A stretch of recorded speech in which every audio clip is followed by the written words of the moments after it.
Hey guys, Jenny Abrams here with Abrams Home Solutions. Thanks for checking in. It is May 1st. It is a rainy day outside, which doesn't make for great weather, but it is good weather for organizing inside. So I have been working lately with several different clients that are struggling with paper piles. They are overwhelmed with paper. They can't really even see their workspace anymore on their desk. And so they've called me in to help remedy that. And since that seems to be an ongoing request that I'm having lately, I figured some of you might be struggling with paper piles as well. And I wanted to give you a couple of quick tips so that you can get your paper under control, just like these clients. So when I'm working with these clients, we clear off a space, either a table, the floor, whatever it is, and we literally go through each piece of paper and help identify what it is and sort it into various categories. And usually that falls into similar categories no matter who I'm working with. So that's why this is pretty much a universal way of handling your paper.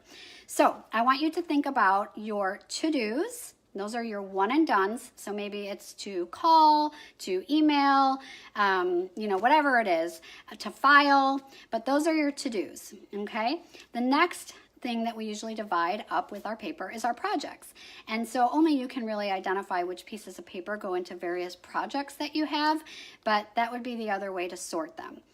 The next category is your reference items. So those are things that maybe you look at every once in a while, but really not that frequently. But you can't get rid of it because you might need a phone number or something else to refer back to. The last category is your archive items. Those are your items that you look at super infrequently, maybe once a year, if that. So it might be a contract, it might be your taxes. You don't really need it on a regular basis at all, but you literally can't get rid of it, So those are the categories that you're going to divide your paper into. And then you're going to decide where your paper is going to live. Now, your to-dos and your to-files and your projects should be on your desktop. Those should be in the closest zone so they're readily accessible to you.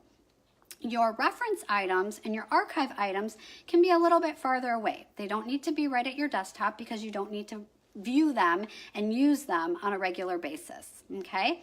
Now, the other important thing I want to mention is that you need to have some type of tray or bin or whatever you like for incoming and outgoing items. And this really is something tricky that people struggle with because they have things that come in, but they really don't have a place for it. So it just ends up on the desktop covering up the to-dos and the projects, which isn't good. So have some type of area landing zone for your incoming items and your outgoing items. Maybe that's something you need to give to somebody. Maybe it is something that needs to be mailed, whatever it is, but have some type of area for incoming and outgoing items. So hopefully that gives you guys a couple of quick tips to get started with organizing your paper.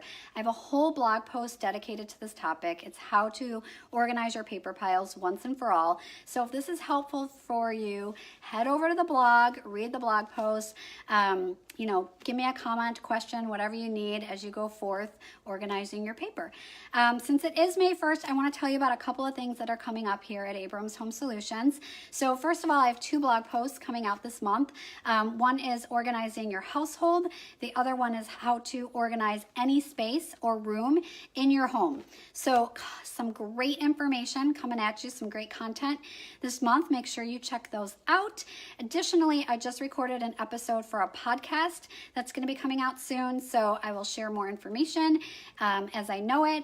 I'm also going to be recording a Facebook Live with a colleague of mine, a realtor, and that is something that she hosts on a monthly basis, and I'm going to be the guest this month. So again, I will share more information as that gets closer.